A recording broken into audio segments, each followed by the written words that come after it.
বিতান তার উপন্যাসের প্লট খোঁজার জন্যেই উঁকি দিয়েছিল ডার্ক ওয়েবের অন্ধকার গলিতে। সেখানেই এক অদ্ভুত পাণ্ডুলিপির দেখা পায় সে। এক অচেনা আর অন্ধকার জগতের হদিশ দিচ্ছে সেই পাণ্ডুলিপি। ওই জগতের খোঁজ নাকি পায় না কোনো সাধারণ মানুষ।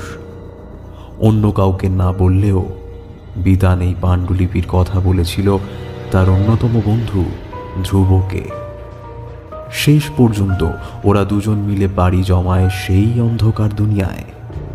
বিতান আর ধ্রুব কি ফিরে আসতে পেরেছিল ওই জগৎ থেকে, নাকি অন্ধকারের আবর্তেই কেটে গিয়েছিল ওদের জীবন? ভিন্ন স্বাদের অলৌকিক এই উপন্যাসের পরতে পরতে জড়িয়ে রয়েছে এক অনাস্বাদিত ভয়ের গন্ধ। এই উপন্যাস পাঠকের সামনে খুলে দেয় এক অজানা পৃথিবীর দরজা। শপিজন বাংলা থেকে প্রকাশিত লেখক পৃথ্বীশ গজির প্রথম মুদ্রিত বই অলীক বাস্তব অতি শীঘ্রই আসতে চলেছে আপনাদের হাতে।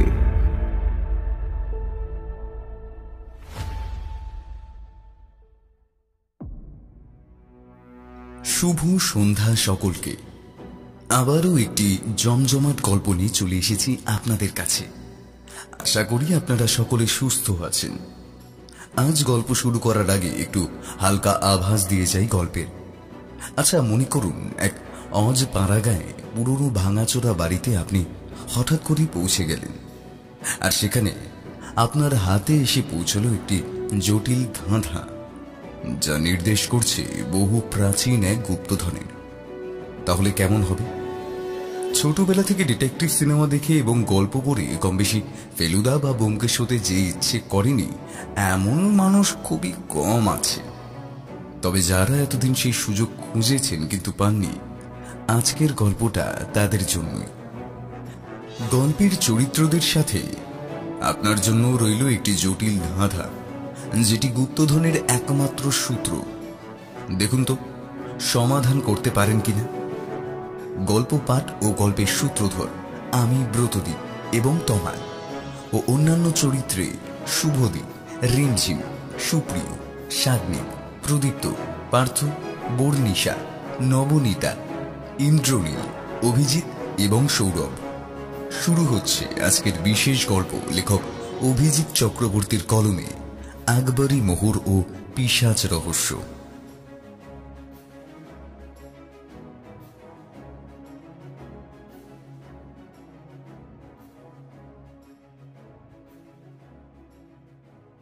8 বছরের আদরের খুকি জানালার কাছে বসে খেলছিল। হঠাৎ বাইরে থেকে একটা চাপা গলার আওয়াজ শোনা গেল। এ খুকি, মিষ্টি খাবে? খুকি জানালার দিকে তাকিয়ে কাউকে দেখতে পেল না। সেই আওয়াজটা আবার শোনা গেল। মিষ্টি খাবে খুকি? যদি মিষ্টি খেতে যাও চুপচাপ বাগানে চলে এসো। আসো আসো, হ্যাঁ আসো। এবার খুকি বলল, তুমি কে? আমি আমি তোমার দাদুর বন্ধু। ও, দাদু মিষ্টি পাঠিয়েছে বুঝি? হ্যাঁ, তোমার দাদু তোমার জন্য মিষ্টি পাঠিয়েছে, কিন্তু তোমাকে তা লুকিয়ে লুকিয়ে দিতে বলেছে, যাতে তোমার মা দেখতে না পায়। তাই তুমি চুপচাপ বাগানে চলে এসো, কেউ যেন তোমাকে দেখতে না পায়। খুকি বলল, আচ্ছা তুমি দাঁড়াও, আমি আসছি। পাশের ঘরে উঁকি মেরে খুকি দেখল সবাই টিভিতে সিরিয়াল দেখায় মগ্ন। সে পা টিপে টিপে বারান্দায় গেল, যাতে শব্দ না হয় এমনভাবে বারান্দার গ্রিল খুলল। তারপর পা টিপে টিপে চলে গেল বাগানে। বাগানে গিয়ে দেখল অন্ধকারের মধ্যে মনে হচ্ছে কেউ যেন দাঁড়িয়ে আছে। এবার তার একটু ভয় ভয় করতে লাগল। তবু সে সাহস সঞ্চয় করে বলল, কই, মিষ্টি দেবে বললে, দাও। সেই কণ্ঠস্বর অন্ধকারের ভেতর থেকে ভেসে এলো, কাছে এসো, দিচ্ছি। খুকি সেই অন্ধকারের দিকে এগিয়ে গেল। অন্য দিনের তুলনায় আজ অনেকটাই দেরি হয়ে গেছে। আসলে শেষ ট্রেনটা আসতে লেট করেছে। সুবর্ণ রিক্সা চালায়। প্রতিদিন শেষ ট্রেনের জন্য ওর রিক্সাটা রিজার্ভ করা থাকে। একজন প্রতিদিনই ওই ট্রেনেই ফেরেন। তিনি মাসে কিছু নির্দিষ্ট পরিমাণ টাকা সুবর্ণকে দিয়ে দেন। কোনোদিন যদি তিনি কাজে না যান বা শেষ ট্রেনে না ফেরেন, তবে সুবর্ণকে আগেভাগেই ফোন করে জানিয়ে দেন। প্রতিদিনই ওনাকে বাড়ি পৌঁছে দিয়ে ফিরতে ফিরতে তার একটু রাত হয়। আজকে শেষ ট্রেনটা প্রায় আধ ঘন্টা লেট করায় আজ অনেকটা রাত হয়ে গেছে। সুবর্ণ জোরে রিক্সা চালাচ্ছিল। ওকে ভোরবেলা আবার কয়েকজনকে স্টেশনে পৌঁছে দিতে হবে। তাদের সাথেও ওর চুক্তি করা আছে, ফলে সকাল সকাল উঠতে হবে। মতিনগরের বাজারটা পেরোনোর পর এক জায়গায় রাস্তার দুধারে ঘন বাঁশঝাড়। এখানে রাস্তাটা দিনের বেলায় খুব নির্জন। এখান দিয়ে যাতায়াতের পথে কত মানুষ এর আগে ভূতের ভয় পেয়েছে তার ঠিক ঠিকানা নেই। অনেকেই দেখেছে বাঁশঝাড়ের ভেতর কারা যেন রাতের অন্ধকারে চলাফেরা করে। তবে অবিশ্বাসীরা বলে ওরা কেউ নাকি ভূত নয়, ওরা সবাই গুন্ডা, বদমাশ, চোর। সুবর্ণ কাউকে ভয় পায় না। ভূতকে তো নয়, চোর বদমাশকেও নয়। আসলে ওকে পরিশ্রম করে টাকা আয় করতে হয়, অত ভয় পেলে ওর চলে না। কিন্তু আজকে বাঁশঝাড়ের কাছে আসার পর কিভাবে কি হলো সুবর্ণ বুঝতে পারল না। অত্যন্ত জোরে চলতে থাকা রিক্সা হঠাৎ সামনের দিকে ডিগবাজি খেয়ে পড়ল। আচমকা মুখ থুবড়ে পড়ে যাওয়ার জন্য সুবর্ণ অত্যন্ত ব্যথা পেল। রাস্তা দিয়ে উঠতে গিয়ে ওর মনে হলো ওর ডান হাতটা বোধহয় কাঁধের কাছ থেকে ছিঁড়ে গেছে। আসলে ওর ডান কাঁধের হাড় ভেঙে গেছে। প্রচণ্ড ব্যথা নিয়ে এদিক ওদিক তাকাতে গিয়ে দেখতে পেল বাঁশঝাড়ের ভেতর একটা ছায়ামূর্তি। ছায়ামূর্তিটা স্বাভাবিক নয়, বেশ লম্বা। এত লম্বা তো মানুষ হওয়ার কথা নয়। তাহলে ওটা কি? অত্যন্ত ব্যথার জন্যই হোক বা ভয় পাওয়ার জন্যই হোক, এবার সুবর্ণ জ্ঞান হারালো। একা গুপ্তধনে রক্ষা নেই, তার সাথে আবার ভূত পিশাচের তাণ্ডব। সুব্রতর মুখে এই কথা শুনে আমরা নিজেদের কৌতূহল চেপে রাখতে পারিনি। ভূতে যেমন ভয় পাই, তেমনি ভূত দেখার আগ্রহ কম নয়। মানুষের স্বভাবই বোধ হয় এই, যেখানে তার ভয় বেশি সেখানেই তার আগ্রহও বেশি। আমরা বলতে এখানে আমরা 4 বন্ধু। আমি, সঞ্জয়, আমার বন্ধু সুজয়, রঞ্জনদা এবং সুব্রত। রঞ্জনদা আমাদের থেকে বছর কয়েকের বড় বলে আমরা তাকে দাদা বলি, কিন্তু মিশি বন্ধুর মতো। অন্যান্য রবিবার বিকেলের মতো গত রবিবার রঞ্জনদার বাড়িতে আমাদের আড্ডা বসেছিল। এটা আমাদের এক নিয়মিত আড্ডা। আগে আমরা রোজ আড্ডা দিতাম, কিন্তু এখন প্রায় সবাই নিজের নিজের কাজে ব্যস্ত, তাই রোজ রোজ আর আড্ডা দেওয়া হয় না। রবিবার বিকেলটা আমাদের আড্ডার জন্য বরাদ্দ। এই সময়টা আমাদের 4 মূর্তির এক জায়গায় হওয়া চাই। প্রাণ খুলে আড্ডার সাথে সাথে রসনার লোকটাও কম নয়। রঞ্জনদার বাড়িতে আড্ডা দেওয়ার একটা অন্যতম কারণও সেটা। প্রত্যেক রবিবার বিকেলেই কাকিমা অর্থাৎ রঞ্জনদার মা কিছু না কিছু রান্না করে আমাদের খাওয়ান, আর কাকিমার হাতের রান্না আহা যেন অমৃত। গত রবিবার বিকেলে সেখানেই সুব্রত বলে, আমাদের গ্রামের বাড়িতে আচমকা একটা উৎপাত শুরু হয়েছে, ভূতের উপদ্রব। রঞ্জনদা বলল, ভূতের উপদ্রব তোদের বাড়িতে? ইন্টারেস্টিং। আমি বললাম, আমি আগে কখনো ভূত দেখিনি। রঞ্জনদা, আগে দেখেছো কখনো ভূত? না, ভূত তো দূরের কথা, ভূতের ছায়াও দেখিনি। রঞ্জনদা বলল। সুজয় সাধারণত সবসময় বেশ গম্ভীর, এখনো গম্ভীর স্বরে বলল, ভূতের কোনো ছায়া হয় না রঞ্জনদা।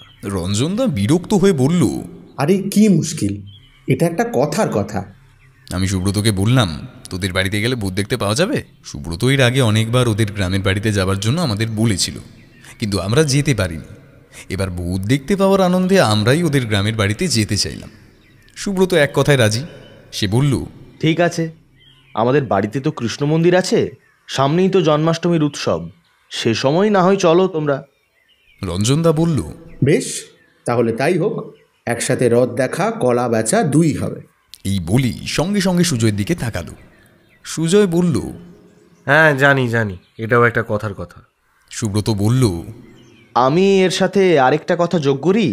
আমি বললাম, কি সেটা? সুব্রত বলল, দেখ, তোরা তো জানিস আমাদের বাড়ি অনেক প্রাচীন, এই বাড়ির সাথে অনেক ইতিহাস জড়িত আছে, কিন্তু সবচেয়ে বড় যে ব্যাপারটি তা হলো প্রচলিত আছে যে আমাদের বাড়িতে নাকি গুপ্তধন আছে।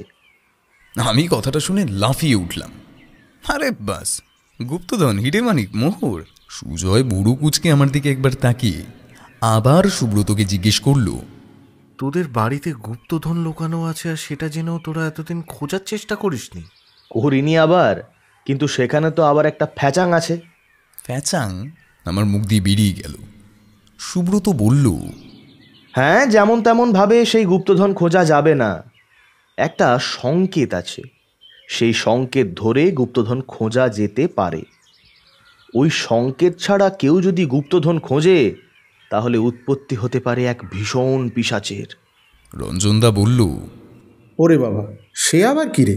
সুব্রত বলল, ব্যাপারটা সঠিক কিনা তা কেউ জানে না, শুধু এটুকুই জানা আছে সংকেত ছাড়া গুপ্তধন খুঁজে পাওয়া যাবে না।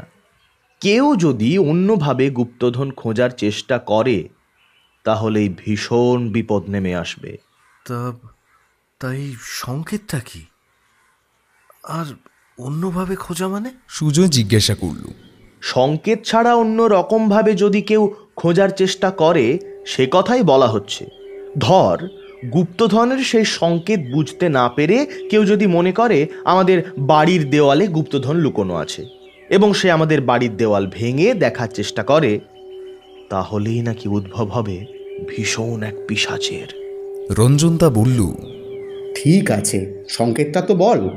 বেশ খটোমটো সংকেত, আমার সবটা মনেও থাকে না। তোমরা তো আমাদের বাড়িতে যাচ্ছই, সেখানে গিয়েই না হয় শুনে নেবে।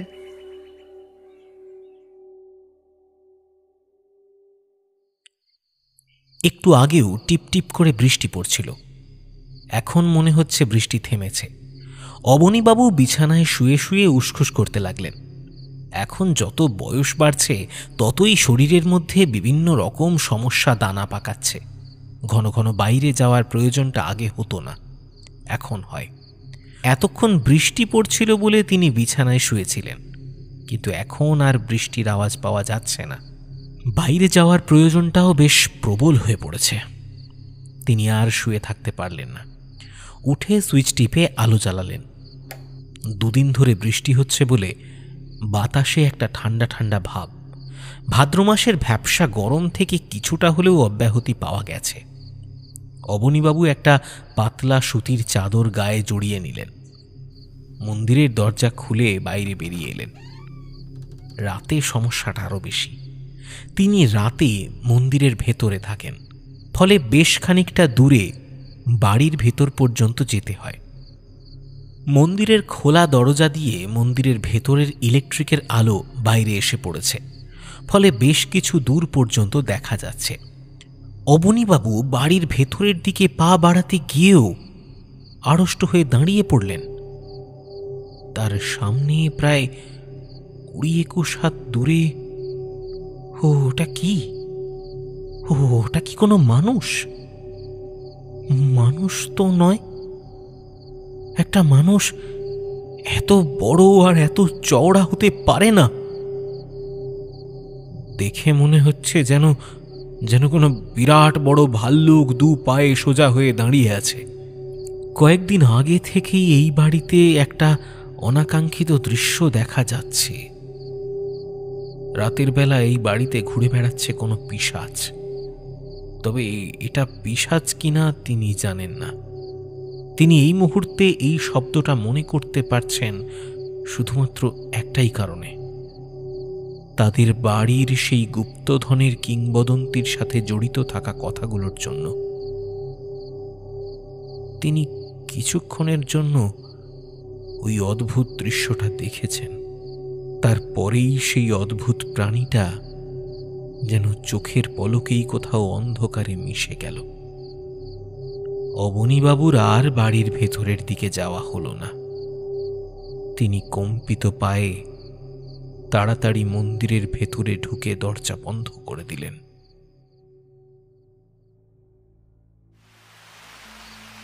এখন সন্ধেবেলা, বাইরে অঝোর ধারায় বৃষ্টি পড়ছে।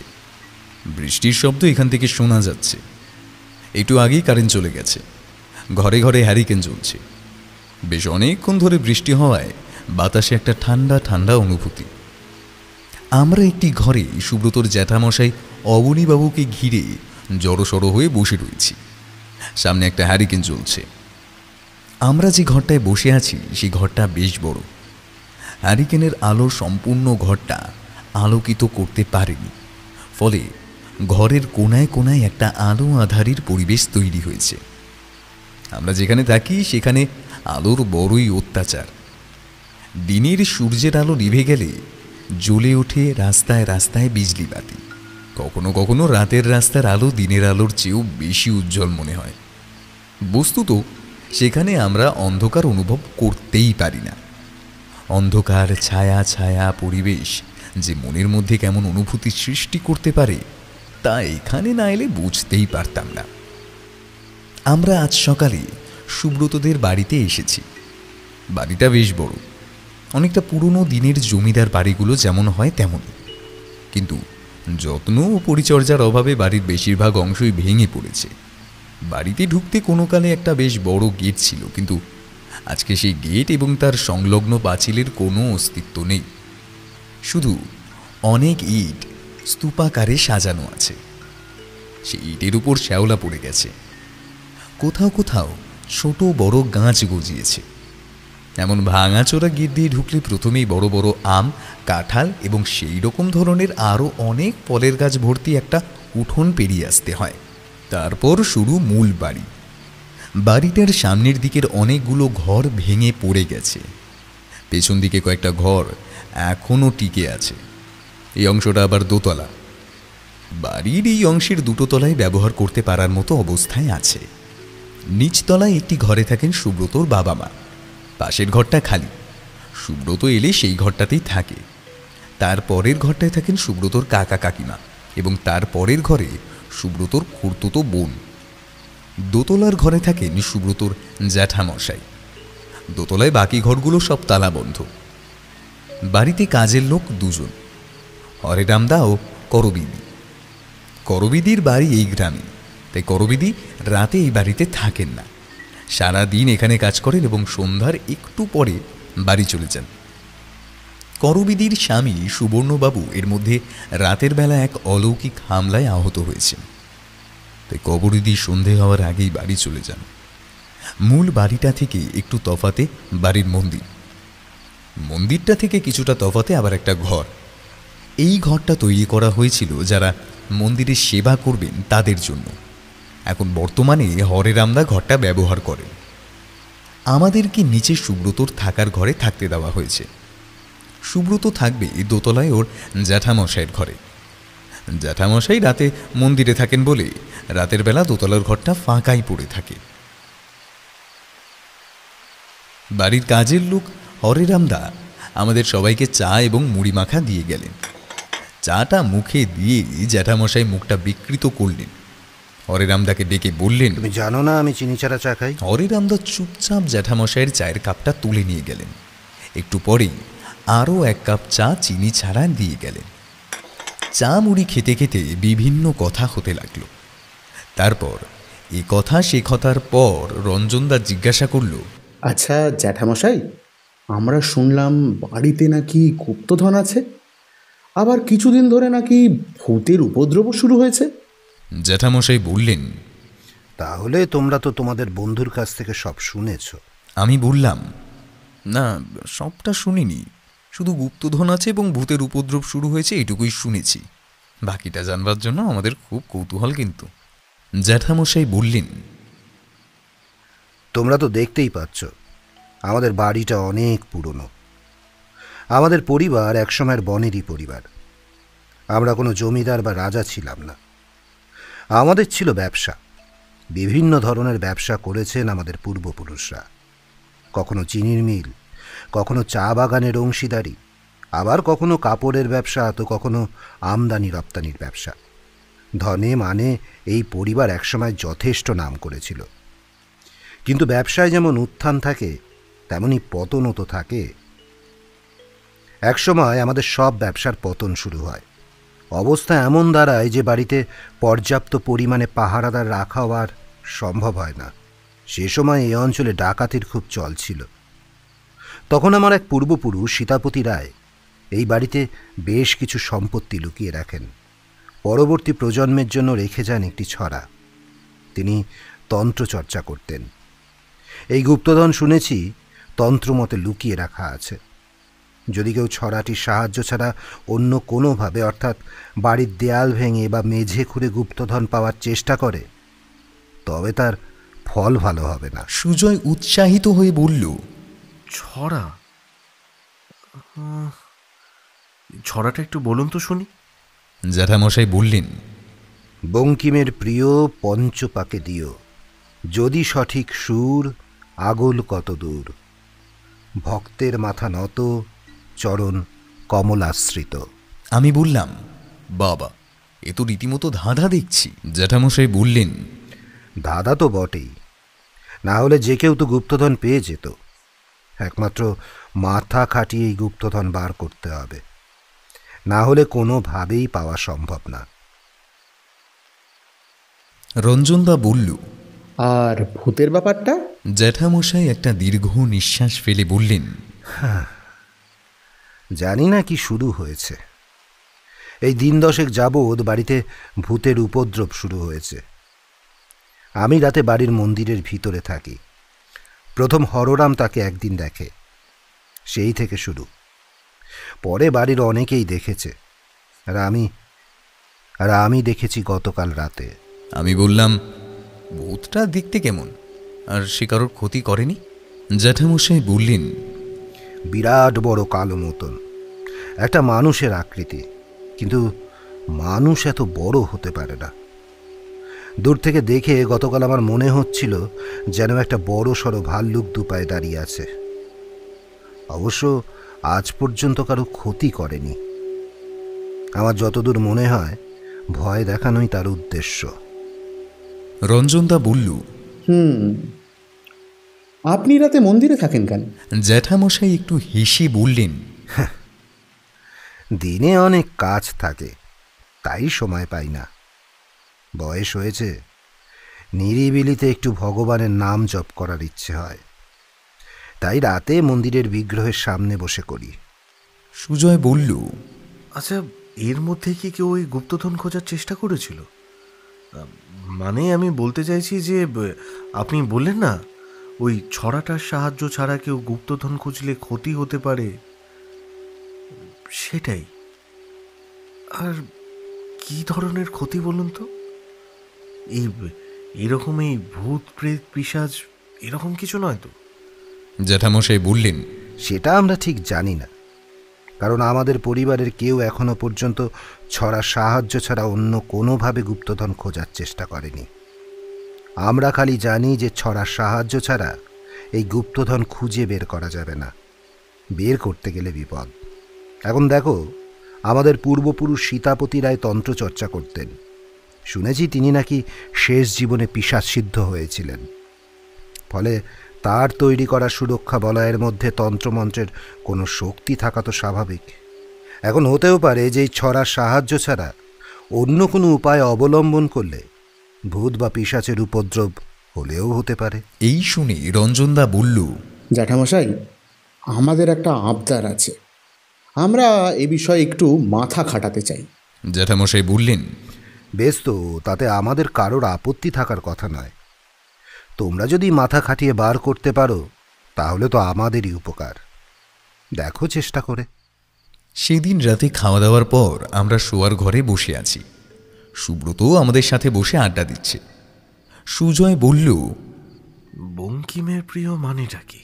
আমি বললাম, এটা বুঝতে পারছিস না? এখানে সাহিত্য সম্রাট ঋষি বঙ্কিমচন্দ্র চট্টোপাধ্যায়ের প্রিয় কিছুর কথা বলা হয়েছে। সুজয় বলল, কিন্তু সেটা কি হতে পারে বলতো? ঋষি বঙ্কিমচন্দ্র চট্টোপাধ্যায়ের কোন প্রিয় জিনিস এই বাড়িতে থাকতে পারে? আমি সুব্রতকে জিজ্ঞাসা করলাম, তোদের বাড়িতে পুরনো জিনিসের কালেকশন আছে নাকি? সুব্রত বলল, দেখ, আমাদের বাড়িটা এমনিতেই অনেক পুরনো, ফলে পুরনো জিনিস যে থাকবে তাতে তো কোনো আশ্চর্য কিছু নেই। তবে ঋষি বঙ্কিমচন্দ্র চট্টোপাধ্যায়ের মতো বিখ্যাত মানুষের ব্যবহার করা জিনিস বা প্রিয় জিনিস যে এই বাড়িতে আছে বলে আমি তো কখনো শুনিনি। থাকতেও তো পারে, হয়তো তুই জানিস না। রঞ্জনদা এতক্ষণ চুপ ছিল, এবার বলল, আমার মনে হয় তোরা ভুল করছিস। এখানে ঋষি বঙ্কিমচন্দ্র চট্টোপাধ্যায়ের ব্যবহার করা কোনো জিনিসের কথা হয়তো বলা হয়নি। এখানে তার অমূল্য সাহিত্য সম্ভারের কথা বলা হয়েছে। এবার সুব্রতর দিকে তাকিয়ে বলল, সাহিত্য সম্রাট বঙ্কিমচন্দ্র চট্টোপাধ্যায়ের লেখা কোনো বই কি তোদের বাড়িতে আছে? সুব্রত বলল, সে তো আছেই। আমার জ্যাঠামশাইয়ের নিজস্ব ব্যবহারের একটা ছোটোখাটো লাইব্রেরি আছে, সেখানে অনেক বই আছে। ঋষি বঙ্কিমচন্দ্র চট্টোপাধ্যায়ের লেখা বইও সেখানে আছে। আমি বললাম, তাহলে তো সেগুলো একবার একটু দেখা দরকার। সুব্রত বলল, এখন হবে না, এখন অনেক রাত হয়ে গেছে, কাল সকালে তোদের আমি বইগুলো এনে দেব। রঞ্জনদা বলল, বেশ, ঠিক আছে, এখন তবে শুয়ে পড়া যাক। কাল সকালেই শুরু হবে আমাদের গুপ্তধন অনুসন্ধান পর্ব। আমরা সবাই শুয়ে পড়লাম। সুব্রত দোতলায় ওর জ্যাঠামশাইয়ের ঘরে চলে গেল। পরদিন সকালে সুব্রত ঋষি বঙ্কিমচন্দ্রর রচনা সমগ্রের সব কয়টি খণ্ড এবং আনন্দমঠ, কপালকুণ্ডলা ইত্যাদি আরও কতগুলো আলাদা আলাদা বই এনে হাজির করল। বলল, সাহিত্য সম্রাটের লেখা এই বইগুলি আমাদের বাড়িতে আছে। রঞ্জনদা বইগুলো নিয়ে খাটের উপর বসে পড়ল। আমি আর সুজয় কিছুক্ষণ বইগুলো নিয়ে ঘাঁটাঘাঁটি করে উঠে পড়লাম। সুব্রতর আজকের আমাদের সাথে বসার সময় নেই, কারণ ওদের বাড়ির কৃষ্ণ মন্দিরে আজকে জন্মাষ্টমী তিথির পূজা, তাই সকাল থেকেই ওর অনেক কাজ। আমি আর সুজয় সুব্রতদের বাড়িটা ঘুরে ঘুরে দেখতে লাগলাম। বাড়িটা অনেক পুরনো। বাড়ির উত্তর দিকের কয়েকটা ঘর আর বসবাসের যোগ্য নেই। দক্ষিণ দিকের ঘরগুলোতে বসবাস করা হয়।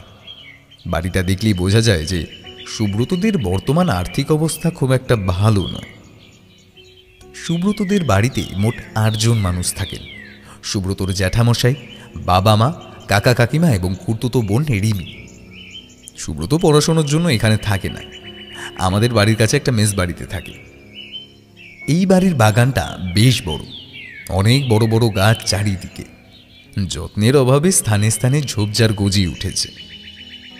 আমরা যেখানে থাকি সেখানে এই রকম বাগান থাকা তো দূরের কথা, দেখতে পাওয়াও ভাগ্যের ব্যাপার। তাই আমরা বাগানের ভেতর ঢুকে বিভিন্ন গাছ, পাখি ইত্যাদি দেখতে লাগলাম। হঠাৎ ঝোপের মধ্যে রাখা দুটো জিনিসের উপর আমার নজর গেল।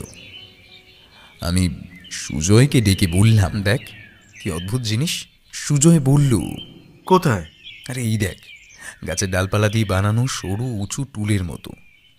এর উপর উঠে দাঁড়িয়ে নিশ্চয়ই গাছ থেকে কিছু পারা যায়। তা হতে পারে। এই তো, এই যে দেখ না, দুধারে কিরকম দড়ি আটকানো আছে না? সম্ভবত পায়ের পাতার সাথে এটা বাঁধার জন্য। গাছ থেকে ফল পাড়ার জন্য বিভিন্ন রকমের আকশি দেখেছি, কিন্তু এরকম টুল কখনো দেখিনি। পৃথিবীতে যে কত রকমের জিনিস হয়। সুজয় শুধু বলল, এই হলো সুজয়ের এক বড় দোষ। থেকে থেকেই ছেলেটা গম্ভীর হয়ে যায়। এই দিব্যি ছিল, সবার সাথে ঠাট্টা ইয়ার্কি, আবার এই দেখা গেল খুব গম্ভীর। দুপুরে স্নান সেরে মন্দিরে গেলাম। সেখানে আজ জন্মাষ্টমী পূজা হচ্ছে। আমরা 4 বন্ধু এবং বাড়ির সব লোকই এখন মন্দিরে। রঞ্জনদা মুখটা গম্ভীর করে রেখেছে। সকাল থেকে বইগুলো ঘেঁটে সে কিছুই উদ্ধার করতে পারেনি। মন্দিরে একটা 2-2.5 ফুট উঁচু কৃষ্ণ মূর্তি আছে। এই মূর্তিটি এখানে আরাধ্য। মূর্তিটি সম্ভবত অষ্টধাতুর তৈরি। বেশ বড় সড়ো একটা পাথরের বেদির উপর বসানো। খুব সুন্দর কারুকার্য করা মূর্তিটাকে আজকে ফুল, মালা, চন্দন ইত্যাদিতে সাজানো হয়েছে। আমার পাশে সুজয় দাঁড়িয়ে একটু উসকুস করছিল। এবার ফিস ফিস করে বলল, এই এই তোরা লক্ষ্য করেছিস, এই মূর্তিটার কিন্তু একটা বিশেষত্ব আছে। যে মূর্তির বাঁশিতে যে 6টি ছিদ্র আছে, সেগুলোর প্রথম 3টে এবং শেষ 3টে কিন্তু একই সরল রেখায় নেই। কিন্তু কিন্তু বাঁশিতে সব ছিদ্রই কিন্তু এক সরল রেখায় থাকে। রঞ্জনদাও ফিস ফিস করে সুজয়কে বলল, তোর দেখার চোখ আছে বটে, ঠিক খেয়াল করেছিস? আমি বললাম, খেয়াল করবে না? ঢেকি নাকি স্বর্গে গেলেও ধান ভাঙে। আসলে সুজয় হলো বাঁশি অন্তপ্রাণ। খুব ছোটবেলা থেকে সে বাঁশি বাজানো শিখেছে, এখন তো দারুণ বাজায়। আমাদের আড্ডার মাঝে মাঝেই ও বাঁশি নিয়ে আসে। সেদিন আমরা মোহিত হয়ে ওর বাঁশি শুনি। ও কোনো একটা গান একবার শুনেই বাঁশিতে তুলে নিতে পারে।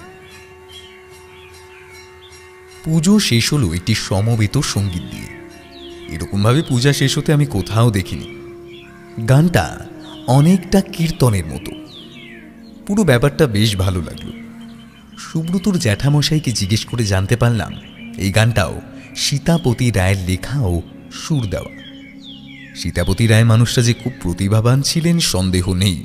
সুব্রতর কাকা একটু রাশভারী লোক। গতকাল থেকে আমাদের সাথে সেভাবে কথা হয়নি। আজ বিকেলে আমরা যখন পুরো বাড়িটা আর একবার ঘুরে ঘুরে দেখছি, সেই সময় ওনার সাথে মুখোমুখি হয়ে গেলাম। উনি আমাদের দিকে তাকিয়েই একটু স্মিত হেসে বললেন, গুপ্তধনের ছড়ার অর্থ বার করা গেল? কথাটা শুনে বুঝতে পারলাম আমাদের সমস্ত কথা ইতিমধ্যেই জ্যাঠামশাই বাড়ির সবাইকে বলেছেন। রঞ্জনদা বলল, না, এখনো বার করা যায়নি, তবে আশা করছি বার করতে পারবো। উনি বললেন, তা বেশ, দেখো চেষ্টা করে যদি বার করতে পারো। এমনিতে তো আমাদের পরিবারের বর্তমান আর্থিক অবস্থা খুব একটা ভালো নয়। গুপ্তধন পাওয়া গেলে আমরা 4 ভাই বোন একটু আর্থিক সচ্ছলতার মুখ দেখতে পাই, এই আর কি। আমি বললাম, আপনার বোন মানে সুব্রতর পিসি, তিনি আজকের পুজোতে আসেননি? সুব্রতর কাকা বললেন, রমলা প্রতি বছরই আসে, সঙ্গে ওর ছেলেও আসে, কিন্তু এবছর বাড়িতে যা শুরু হয়েছে ও আর ভয়ে আসেনি। রঞ্জনদা হঠাৎ জিজ্ঞাসা করল, আচ্ছা, এই বাড়িতে আপনিও কি ভূত না, আমি ভূত দেখতে পাইনি। তবে ভূত যে দেখা গেছে সেটা ঠিক, কারণ শুধু বড়দা নয়, আরো অনেকেই ভূত দেখেছে। আমি বললাম, আচমকা বাড়িতে এরকম ভূতের উপদ্রব শুরু হওয়ার কারণ কি? আগে তো আপনারা কখনো এরকম সমস্যার মুখোমুখি হননি। না, এটা ঠিক ভূতের উপদ্রব বলে আমার মনে হয় না। মানে ভূত হয়তো আসছে, তবে সেটা উপদ্রব করবে বলে নয়। আগেই বাড়ির গুপ্তধন অন্যায়ভাবে খোঁজার চেষ্টা করা হয়নি। চেষ্টা করলে গুপ্তধনের সঙ্গে যে অভিশাপ দেওয়া আছে সেটা আগেই ফলে যেত। সুজয় বলল, তাহলে আপনার কি মনে হয় এই ভূত পিশাচ যাই হোক না কেন, সেটা ওই গুপ্তধনের অভিশাপ, মানে ওই ছড়ার সাহায্য ছাড়া খোঁজাখুঁজি করার ফল? সুব্রতর কাকা বললেন, আমার তো তাই মনে হয়। রঞ্জনদা বলল, গুপ্তধন এর মধ্যে কে খোঁজাখুঁজি করেছে? উনি আমাদের সবার মুখের দিকে একবার দেখে নিলেন, তারপর বললেন, যার পক্ষে খোঁজা সবচেয়ে সহজ। তোমরা তো সব কিছু দেখছো, দেখো, তোমরাই বুঝতে পারবে। এই বলি উনি আর দাঁড়ালেন না। আমরা অবাক হয়ে মুখ চাওয়াচাওয়ি করলাম। আমি বললাম, তাহলে কি ওনার বড়দা অর্থাৎ সুব্রতর জ্যাঠামশাইয়ের দিকে ইঙ্গিত করছেন? রঞ্জনদা বলল, আমার তো তাই মনে হয়, কারণ জ্যাঠামশাই রাতে ওই মন্দিরে একা থাকেন, তারপরে ভূতটাও উনিই শেষ দেখতে পান, সেজন্য হয়তো ওনার দিকেই ইঙ্গিত করা হয়েছে। ভূত কে কি দেখেছে এবং কি অবস্থায় দেখেছে সেটা আমাদের জানা খুব দরকার। রঞ্জনদা একটু ভুরু কুঁচকে আমার দিকে তাকিয়ে থেকে বলল, এটা তুই খুব বুদ্ধিমানের মতো কথা বলেছিস। হঠাৎ ভূতটা কেন আসছে তাহলে সেটা জানা যেতে পারে। সুজয় বলল, হঠাৎ ভূত আসছে বলতে? রঞ্জনদা বলল, হ্যাঁ, ভূতটা হঠাৎই আসছে। এর আগে ভূত এসছে বলে তো কেউ বলছে না, এখন হঠাৎ ভূত আসছে কেন? সে কি কাউকে মারতে চায়, নাকি সে গুপ্তধন রক্ষা করতে চায়? অর্থাৎ তুমি ভূতের উদ্দেশ্য জানতে চাও, তাই তো? হ্যাঁ, কিন্তু তোমার আসল উদ্দেশ্য তো ছিল গুপ্তধন খোঁজা। ভূত কেন আসছে সেটা জেনে তোমার কি হবে? রঞ্জনদা একটু বিরক্ত হয়ে বলল, আরে বাবা, একটা কোনো সূত্র ধরে এগোতে হবে তো নাকি? গুপ্তধন উদ্ধার করতে চাই বললেই তো আর করা যাবে না। এদিকে উদ্ধার করার জন্য যে ছড়াটা, সেটাও তো বেশ গোলমেলে। সুজয় বলল, বুঝলাম। আর কিছু না পেয়ে তুমি এখন ভূত বাবাজিকে ধরে টানাটানি করবে। ঠিক আছে, চলো সবাইকে জিজ্ঞেস করে দেখি যে কে কে ভূত দেখেছে এবং কি অবস্থায় দেখেছে। সুব্রতর কাকা যতটা রাশবাড়ি, ওর খুড়তুতো বোন ঠিক ততটাই মিষ্টি। ভালো নাম অলঙ্কৃতি এবং ডাকনাম রিমি। ভালো নামটা উচ্চারণ করতে গেলে দাঁত কখনো খুলে বেরিয়ে আসে। এত সুন্দর মেয়েটার এত শক্ত একটা নাম কেন কে জানে। আজ সন্ধেবেলা একা একা চারিদিক ঘুরতে ঘুরতে পায়ে পায়ে হাজির হয়েছি ওদের মন্দিরে। দুপুরে পুজো শেষ হওয়ার পর মন্দিরের দরজা বন্ধ করে দেওয়া হয়েছিল। এখন দেখছি দরজা হাট করে খোলা। একটু কৌতূহল হওয়াতে মন্দিরের ভেতরে ঢুকলাম। দেখলাম রিমি মন দিয়ে পুজোর বাসন গোছাচ্ছে। আমি যে মন্দিরে ঢুকেছি সে টের পাইনি। আমি বললাম, তোমার পুজোর কাজ করতে ভালো লাগে বুঝি? আচমকা আমার কথা শুনতে পেয়ে সে চমকে আমার দিকে তাকালো। তারপর একটু মিষ্টি হেসে বলল, ও আপনি? মন্দিরের ভেতরে একটা মাত্র প্রদীপ জ্বলছে, সম্ভবত লোডশেডিং চলছে। চারিদিকে অন্ধকার। প্রদীপের আলো এসে পড়েছে রিমির মুখে। সেই মায়াবী আলোয় রিমিকে যে কি মিষ্টি দেখতে লাগলো সে আর কি বলবো। সে আবার পেছন ঘুরে পুজোর বাসন গোছাতে গোছাতে বলল, ভালো লাগে, তবে এখন বাসন গোছাতে এসেছি মায়ের হুকুমে। না, তোমার সাথে আর কথা বলা যাবে না। রিমি ভারী অবাক হয়ে আমার দিকে তাকিয়ে বলল, সে কি, কেন? আমি তোমার দাদার বন্ধু, কিন্তু তুমি যদি আমার সাথে আপনি আপনি করে কথা বলো তাহলে তোমার সাথে কথা বলি কেমন করে? হ্যাঁ? আমার কথা শুনে রিমি হেসে ফেলল। দেখলাম তার একটি গজ দাঁত আছে। এই দাঁতের জন্য তার হাসিটা আরো 1000 গুণে সুন্দর হয়েছে। মুখ ঘুরিয়ে আবার কাজ করতে করতে সে বলল, ও এই কথা, বেশ, তোমাকে কথা বন্ধ করতে হবে না। আমি না হয় এবার থেকে তুমি করেই বলবো। আমি বললাম, তুমি তো এমএ পড়ো শুনলাম। হ্যাঁ, এটা ফাইনাল ইয়ার। ও আচ্ছা। তোমাদের গুপ্তধন খোঁজার পালা কত দূরে গেল? আমি রিমির প্রশ্নের উত্তর না দিয়ে জিজ্ঞাসা করলাম, তুমি ভূত দেখেছ? আমার প্রশ্নটা শোনার সঙ্গে সঙ্গে সে কেমন যেন ফ্যাকাশে হয়ে গেল। সে বলল, এখন সন্ধে হয়ে গেছে, চারিদিকে অন্ধকার, এখন আবার এই সমস্ত কথা কেন? আমি ওর ভয় দেখে হেসে ফেললাম। বললাম, তুমি ইউনিভার্সিটিতে পড়ো, এখনো ভূতে ভয় পাও? রিমি এবার ভুরু কুচকে বলল, ইউনিভার্সিটিতে পড়ার সাথে ভূতের ভয় না পাওয়ার সম্পর্ক কি? না, মেয়েটা সত্যি খুব সুন্দরী। ভুরু দুটো সেকেন্ড ব্র্যাকেটের মতো যখন কুচকোয় সত্যি সেটা দেখার মতো হয়। আমি বললাম, আচ্ছা বেশ, মানছি তোমার কথা, কলেজে ইউনিভার্সিটিতে পড়ার সাথে এর কোনো সম্পর্ক নেই। তাছাড়া কথাটা তো মিথ্যে নয়, আমাদের বাড়িতে সত্যিই আছে, কেউ কেউ তো দেখেওছে। আমি বললাম, তার মানে তুমি দেখোনি? না। আচ্ছা, যারা দেখেছে তারা সবাই রাতেই দেখেছে? হ্যাঁ। তার মানে ভূত বাবাজি শুধু রাতেই আসেন, দিনে দেখা সাক্ষাৎ করাটা পছন্দ করেন না। আবার আবার ওই কথা বলছো?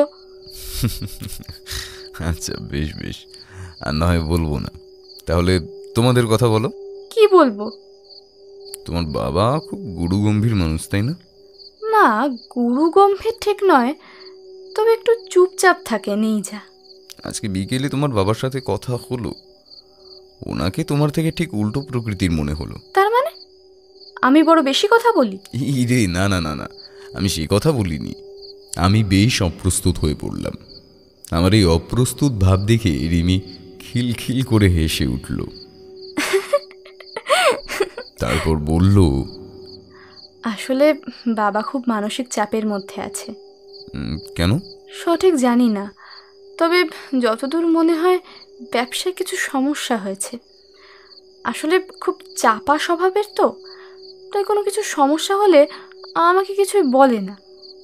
মা হয়তো জানলেও জানতে পারে। এরপর আরও কিছুক্ষণ আমাদের মধ্যে কিছু এলোমেলো গল্প হলো।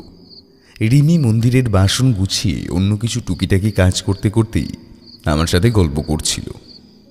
কাজ শেষ করে বলল, চলো এবার আমাদের যেতে হবে। ভাগ্যিস তুমি এসেছিলে, না হলে এই অন্ধকারের মধ্যে ভয়ে ভয়ে আমাকে কাজ করতে হতো। তোমার সাথে কথা বলতে বলতে দিব্যি আমার কাজগুলোও হয়ে গেল।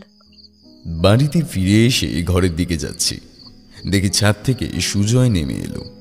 আমি বললাম, কিরে তুই ছাদে এই সময়? সুজয় বলল,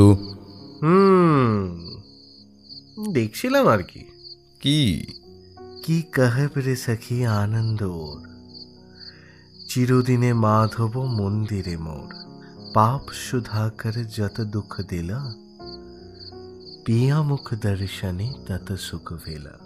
আমি প্রথমটাই কিছু বুঝে উঠতে পারলাম না, হতভম্ব হয়ে তাকিয়ে থাকলাম। তারপর বুঝতে পেরে বললাম, আপনাকে আর পণ্ডিতি ফলাতে হবে না, যেখানে সেখানে বাঁশি বাজিয়ে ঘোরার কোনো প্রয়োজন নেই। আমার কথা শুনে সুজয় বলল, কেনা বাঁশি বায়ে বড়াই কালিনী নয় কুলে, কেনা বাঁশি বায়ে বড়াই এই কোট কোকুলে, আকুল শরীর মোর বেয়াকুল মন, বাঁশির শব্দে মো আউ লাইল রান্ধন।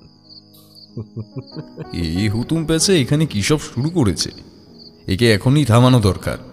এ ছাদ থেকে আমাকে নিশ্চয়ই রিমির সাথে গল্প করতে করতে মন্দির থেকে ফিরতে দেখেছে, কিন্তু এখন যদি সবাই ওর কথাগুলো শুনে ফেলে তাহলে হিতে বিপরীত হতে পারে। আমি ওকে ধরার জন্য এগোতে যেতেই সুজয় ঘরের দিকে দৌড়তে শুরু করলো। আমি ওর পেছনে পেছনে দৌড়ে যাচ্ছি। দরজার কাছে এসে সুজয়ের সাথে হঠাৎ হরেরামদার একেবারে মুখোমুখি সংঘর্ষ। হরেরামদা ঘর থেকে বেরোতেই যাচ্ছিল, সুজয়ের সাথে ধাক্কা লেগে বারান্দায় বসে পড়ল। সেদিন রাতে খাওয়া দাওয়ার পর রঞ্জনদাকে জিজ্ঞাসা করলাম, কিছু বুঝতে পারলে কিভাবে সব সমস্যার সমাধান করা যাবে? রঞ্জনদা খাওয়া দাওয়ার পর একটু মৌরি মুখে দিয়েছিল, এখন চিবোতে চিবোতে বলল, খুব সমস্যা রে সঞ্জয়। যতটা সোজা আমরা ভেবেছিলাম ব্যাপারটা ঠিক ততটা সহজ নয়। সুজয় বলল, তুমি ঠিক কি ভাবছো বলো তো? রঞ্জনদা বলল, সমস্যাটার দুটো মুখ আছে, প্রথমত গুপ্তধন, দ্বিতীয়ত পিশাচ। আমার ধারণা দুটো সমস্যা একটা আরেকটার সাথে জড়িত। আমি বললাম, তার মানে তুমি বলতে চাইছো কেউ গুপ্তধন পেতে চাইছে কিন্তু ওই সংকেত সমাধান না করি, আর তার ফলেই পিশাচের আবির্ভাব হয়েছে? রঞ্জনদা বলল, তার থেকেও বড় কথা, আমার মনে কতগুলো প্রশ্ন উকি দিচ্ছে। সত্যি কি পিশাচ আসছে? যদি এসেই থাকে তাহলে গুপ্তধন খুঁজছে কে? কারণ কেউ স্বীকার করছে না নিজে মুখে যে সে গুপ্তধন খুঁজেছে। আবার যদি না এসে থাকে তাহলে সবাই ভয় পাচ্ছে কি দেখে? একটা জিনিস খেয়াল কর, এই বাড়ির কারোকে কিন্তু সন্দেহের বাইরে রাখা যাচ্ছে না। আমি বললাম, কিরকম? রঞ্জনদা বলল, কাজের লোক দিয়ে শুরু করি। হরেরামদা মন্দিরের পাশে একলা একটা ঘরে থাকেন। তিনি প্রথম লোক যিনি পিশাচটাকে দেখেছিলেন, অর্থাৎ রাতের বেলা তার পক্ষেই সবচাইতে সুবিধা হবে গুপ্তধন খোঁজার। আবার করবিদি রাতে এই বাড়িতে থাকেন না, অথচ পিশাচ রাতেই আসে। অর্থাৎ করবিদি যতক্ষণ এই বাড়িতে থাকেন ততক্ষণ পিশাচ আসে না। কেন? আমি বললাম, কাজের লোকেরা যদি গুপ্তধন নিতে চায় তাহলে তো তারা চুপচাপ চুরি করে নিতে পারে, শুধু শুধু পিশাচের ভয় দেখিয়ে লোক জানাবে কেন? Good point. সুজয় বলল, কিন্তু কাজের লোকেরা যদি ধাঁধার সমাধান না করেই গুপ্তধন পেতে চায় তবে তো পিশাচ আসবেই। রঞ্জনদা বলল, সেটাও হতে পারে। যাই হোক, এরপরে আসছেন জ্যাঠামশাই। হরেরামদার মতো উনিও রাতে একলা থাকেন। বাড়িতে দোতলায় ওনার নিজের ব্যবহারের জন্য একটা ঘরও রয়েছে, উনি দিনের বেলা সেই ঘরটাই ব্যবহার করেন। কিন্তু রাতে মন্দিরে থাকেন কেন? রাতে মন্দিরের থেকে বেরিয়ে এদিক ওদিক গুপ্তধন খুঁজলে কেউ টের পাবে না। বাড়ির প্রত্যেকেরই আর্থিক অবস্থা খারাপ। অর্থের প্রয়োজনে সুব্রতর বাবা মা, ওর কাকা কাকিমা যে কেউ গুপ্তধন খুঁজতে পারেন। এখন প্রশ্ন হচ্ছে, কে খুঁজছেন? আমি বললাম, আজকে রিমির কাছ থেকে শুনতে পেয়েছি যে ওর বাবার ব্যবসায় সম্ভবত আর্থিক সমস্যা চলছে। তাহলে ভেবে দেখ, উনিও গুপ্তধন খুঁজতে পারেন আর্থিক সমস্যা সমাধানের একটা সহজ উপায়ের হিসেবে। কিন্তু কেউই নিজের মুখে স্বীকার করছেন না যে কে খুঁজছেন। স্বীকার করছেন না কেন? গুপ্তধন খুঁজে পেলে সবাইকে ভাগ দিতে হবে বলে? সুজয় বলল, আরও একটা প্রশ্ন আছে জানো তো? রঞ্জনদা বলল, কি প্রশ্ন? গুপ্তধনটা আছে কোথায়? পরদিন দুপুরবেলা রঞ্জনদা বলল, একটু আসছি। এই বলে বেরিয়ে গেল। আমি জিজ্ঞাসা করেছিলাম, কোথায় যাচ্ছ? বলল, 2 দিন ধরে এখানে আছি, অথচ 4-5টা ঘুরে দেখা হয়নি। একটু এদিক ওদিক ঘুরে আসি। আমি বললাম, একটু দাঁড়াও, আমিও যাব। দাঁড়াও, জুতোটা পরে আসি। জুতো পরে এসে দেখি রঞ্জনদা নেই। আশ্চর্য মানুষ। বললাম দাঁড়াতে, তাও চলে গেল। আমি হেঁটে হেঁটে রাস্তার দিকে গেলাম। না, কোথাও রঞ্জনদাকে দেখতে পেলাম না। ভাবলাম একা একাই ঘুরে আসি। এদিক ওদিক সোজা রাস্তা ধরে হাঁটতে লাগলাম। এখানে আশেপাশে ঘুরে দেখার মতো কি আছে জানি না, কোন দিকে যাব তাও জানি না। উদ্দেশ্যহীনভাবে কিছুক্ষণ হাঁটার পরে দেখতে পেলাম কাঁধে একটা ব্যাগ নিয়ে রিমি উল্টো দিক থেকে হেঁটে আসছে। আমাকে দেখতে পেয়ে হেসে বলল, আরে তুমি এদিকে কোথায় যাচ্ছ? কোথাও না, 2 দিন ধরে তোমাদের বাড়িতেই বসে আছি। হাসি আর ভালো লাগছিল না বলে একটু বেরোলাম। ও আচ্ছা। তোমাদের এদিকে পায়ে হেঁটে ঘুরে বেড়ানোর মতো কি কি জায়গা আছে গো? সেরকম কিছুই নেই, তবে কাছেই একটা ছোট নদী আছে। তার পার ধরে যে রাস্তাটা গেছে সেই জায়গাটা ভারী সুন্দর। তুমি ইচ্ছে করলে ওদিকে একবার যেতে পারো। কোন দিক দিয়ে যেতে হবে?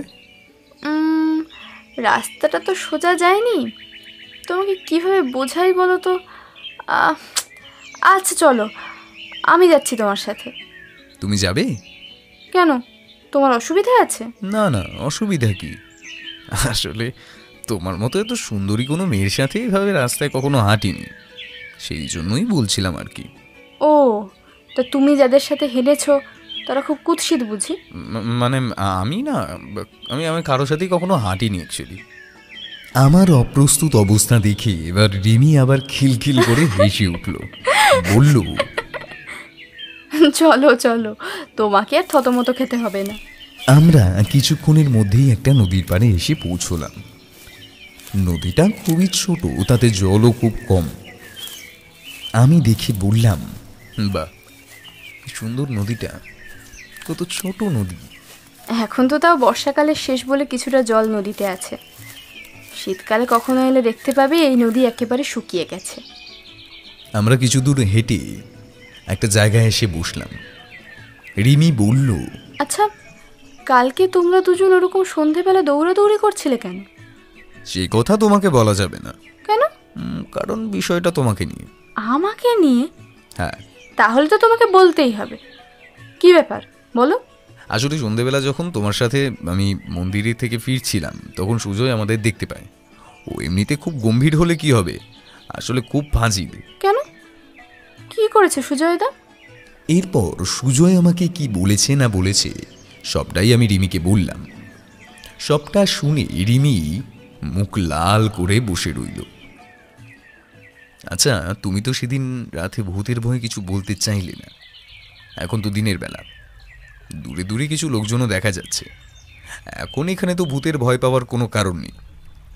এবার আমাকে বলতে পারো, তোমার কি কিছু সন্দেহ হয়? রিমি একটু চুপ করে থেকে বলল, কি বলি বলো তো, আসলে পুরো ব্যাপারটা না আমার কাছেও একটা ধাঁধার মতো। তোমরা সমস্যা সমাধানের চেষ্টা করছো জানি, কিন্তু কতটা সফল হতে পারবে আমার খুব সন্দেহ আছে। কেন এরকম ভাবছো কেন? রিমি বলল, দেখো, এতদিন ধরে যে প্রবাদটা চলে আসছে সেটা মিথ্যে বলে তো মানতে আমার মন চায় না। এখন এটা যদি সত্যি হয়, তাহলে আমাদের বাড়িতে রাতে যাকে দেখা যাচ্ছে সে রাতে হানা দেওয়ার পিছনে কোনো না কোনো মানুষের হাত থাকবে। কেউ তো গুপ্তধন খুঁজছে, আর তার জন্যই পিশাচের আবির্ভাব হয়েছে সেই গুপ্তধনকে রক্ষা করার জন্য। এখন প্রশ্ন হচ্ছে, কে গুপ্তধন খুঁজছে, আর এই পিশাচের হাত থেকে রক্ষা পাওয়া যাবে কি করে? আমি বললাম, তোমাদের বাড়িতে প্রথম হরেরামদা পিশাচ দেখেছেন এবং শেষ দেখেছেন তোমার জ্যাঠামশাই। তোমার জ্যাঠামশাই পিশাচ দেখেছেন আমরা তোমাদের বাড়িতে আসার আগের দিন, কিন্তু পিশাচ আজ পর্যন্ত কাউকে আক্রমণ করেছে বা কারোর কোনো ক্ষতি করেছে কি? না, পিশাচ অনেককে দেখা দিয়েছে সত্যি, কিন্তু সে কারোর কোনো ক্ষতি করেনি। পিশাচ কিভাবে যেতে পারে বা পিশাচের হাত থেকে কিভাবে মুক্তি পাওয়া যেতে পারে সেটা নিশ্চয়ই তোমার জ্যাঠামশাই জানবেন, কারণ তিনি তোমাদের বাড়িতে সবচাইতে বয়োজ্যেষ্ঠ। জ্যাঠামশাই জানতে পারে, তবে আমাদের বাড়িতে বয়সে সবচেয়ে বড় আমার জ্যাঠামশাই নন। তাহলে কি? সুনীল জেঠু। সুনীল জেঠু? তিনি কে? তিনি আমাদের বাড়ির কাজের লোক, তবে আমরা সবাই ওনাকে আমাদের বাড়ির একজন সদস্য হিসেবেই মানি। উনি আমার জ্যাঠামশাইয়ের থেকেও বয়সে বড়। আমার বাবা যখন ছোট ছিল তখন থেকে উনি আমাদের বাড়িতে আছেন, ফলে এখন উনি আমাদের বাড়িরই একজন হয়ে গেছেন। কিন্তু আমি তো ওনাকে দেখিনি। কি করে দেখবে? প্রায় দিন 15-20 হলো উনি আমাদের বাড়িতে নেই, ছুটি নিয়ে নিজের বাড়িতে গেছেন। তাই নাকি? তাহলে তো উনি এইসব কাণ্ডের পেছনে থাকতে পারেন। সুনীল জেঠু? ধুর, না না, কি বলছো? আচ্ছা, আমি একটা কথা বলি, কিছু মনে করো না। কি কথা? তোমার বাবা জ্যাঠারা করতে পারেন না? দেখো, আমাদের বাড়িতে আর্থিক অনটন আছে, সেটা তো বুঝতেই পারছো। আমাদের পূর্বপুরুষ কখনো জমিদার ছিল না, কিন্তু জমিদারির ঠাট বাড়ছিল 16 আনা। তা বজায় রাখার আপ্রাণ চেষ্টা চলছে। এই যে মন্দির, জন্মাষ্টমী পূজা, এটার তো একটা খরচ আছে। বাড়িটা একদিক দিয়ে ভেঙে পড়ছে, সেটাকে সারানো হচ্ছে না। বাবা জেঠুরা বলছেন সে সারাতে গেলে হয়তো পিশাচের উপদ্রব হতে পারে। যেহেতু আমাদের পূর্বপুরুষ সীতাপতি রায় সেরকমই একটা বন্দোবস্ত করে গেছিলেন, কিন্তু এটা যে একটা অজুহাত তা তো বোঝাই যায়। আসল কারণ হলো অভাব। অত বড় বাড়ি সারাতে গেলে যে পরিমাণ টাকার প্রয়োজন সেটা আমাদের নেই। ফলে আমাদের বাড়ির কেউ গুপ্তধন খোঁজার কখনো কোনো চেষ্টা করেছেন কি না তা আমার জানা নেই। আমার দিক থেকে বলতে পারি আমি কখনো চেষ্টা করিনি। আমি হেসে বললাম, তোমার দ্বারা হবে না। কেন? গুপ্তধন খোঁজার চেষ্টা করতে গেলে অন্তত দুটো জিনিস দরকার, যার একটাও তোমার মধ্যে নেই। কি জিনিস? হয় শক্তি, না হয় বুদ্ধি। কি আমার শক্তি নেই? জানো, আমি ক্যারাটে জানি। সঙ্গে সঙ্গে আমি ছদ্ম ভয়ে একটু সরে বসে বললাম, তাই নাকি? ওরে বাবা, না না, আমি আমার কথা উইথড্র করছি। তোমার শক্তি এবং বুদ্ধি দুই আছে। আমার কথা শুনে রিমি আবার খিলখিল করে হেসে ফেলল। কিন্তু ওর শক্তি ও বুদ্ধি যে আছে এবং সাহস যে অন্তত পক্ষে আমার থেকে বেশি আছে তার প্রমাণ আর কিছুক্ষণ পরেই পেয়ে গেলাম। আমাদের বাড়ি ফিরতে একটু দেরি হয়ে গিয়েছিল। চারিদিকে অন্ধকার নেমে এসেছে। বাড়ির গেট দিয়ে ঢুকে আমরা দুজনেই দাঁড়িয়ে পড়লাম। সামনের বাগানের অন্ধকারে অন্তত 1.5 মানুষ লম্বা মানুষের মতো একটা প্রাণী, পিশাচ। এক একটা হাত পা মানুষের হাত পা নয়, যেন গরিলার হাত পা। গরিলার কথা মনে পড়ল এই কারণে, প্রাণীটিকে অন্তত পক্ষে হাত 10 দূর থেকে দেখলে ও তার সারা শরীরে যে বিরাট বড় বড় লোমে ভর্তি তা বুঝতে পারছিলাম। চারিদিক অন্ধকার হয়ে গেলেও বাড়ির আলো কিছুটা উঠোনে এসে পড়েছে, কিন্তু এতটা দূরে আলোকিত করার জন্য যথেষ্ট নয় সেটা। ফলে অত্যন্ত কম আলোয় আমরা দেখতে পেলাম মুখটা গোল, একটা থালার মতো বড় এবং থ্যাবরা। দুটো চোখ যেন আগুনের মতো জ্বলছে।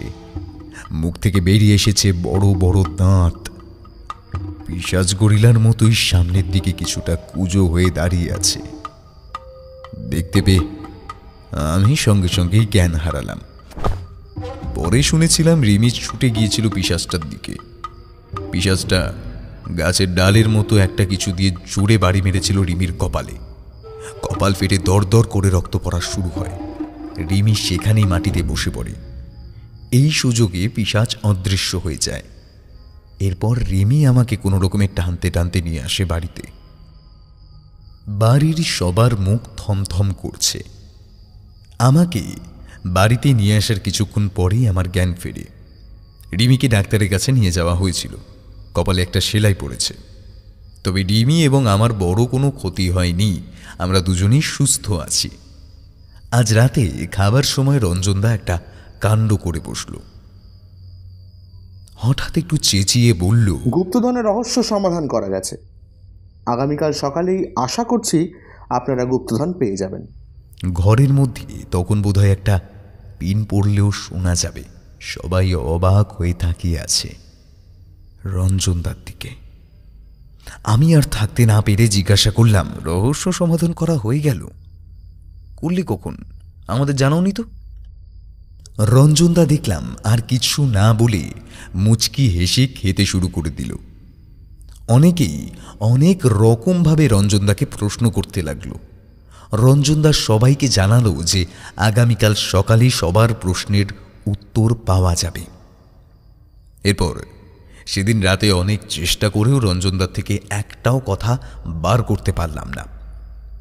রাত তখন কটা হবে জানি না, পাঁজরে এক মোক্ষম খোঁচা খেয়ে ঘুমটা ভেঙে গেল। শুনি সুজয় ফিস ফিস করে বলছে, এই ওটা ওটা কি? আমি বললাম, কোনটা? ওই যে জানলার দিকে দেখ। আজকে বৃষ্টি হয়নি। ভাদ্র মাসের ভ্যাপসা গরমে আমরা পায়ের দিকের জানালাটা খুলে শুয়েছিলাম। এখন ঘরের ভেতরটা ঘুটঘুটে অন্ধকার, বাইরে হালকা আলো আছে। সে আলোয় দেখতে পাচ্ছি একটা বড় হাড়ির মতো মুখ জানালা দিয়ে আমাদের দিকে চেয়ে আছে। মুখ থেকে সাদা সাদা বড় বড় দাঁত বেরিয়েছে। অন্ধকারে চোখ দেখতে পাওয়া যাচ্ছে না, কিন্তু মূর্তিটাকে দেখলেই মনে হচ্ছে যেন হিংস্র চোখে আমাদের দিকেই তাকিয়ে আছে। দেখে আমার গলা শুকিয়ে গেল। কোনো মতে বললাম, ওই তো সন্ধ্যেবেলায় দেখা ওই মূর্তিটা, পিশাচ। সুজয় ততক্ষণে বিড়বিড় করে রাম নাম জপ করতে শুরু করে দিয়েছে। আমিও ভয়ে চোখ বন্ধ করে ফেললাম। ভূত দেখতে এসে এবার ভূতের পাল্লায় প্রাণটা যাবে নাকি? হঠাৎ একটা ঠাস করে আওয়াজ, আর সাথে আউ করে একটা শব্দ করে এবং দুটো পায়ের ছুটে যাওয়ার আওয়াজ। চোখ মেলে তাকিয়ে দেখি সেই মূর্তিটা আর ওখানে নেই। আমরা ধাতস্থ হয়ে ওঠার আগেই ঘরের লাইট জ্বলে উঠল। তাকিয়ে দেখি রঞ্জনদা সুইচবোর্ডের কাছে দাঁড়িয়ে এবং বেশ হাঁপাচ্ছে। সুব্রত আজকে এই ঘরেই শুয়েছে। সে তখনও ঘুমোচ্ছিল। আলো জ্বালানোয় তার ঘুম ভেঙে গেছে।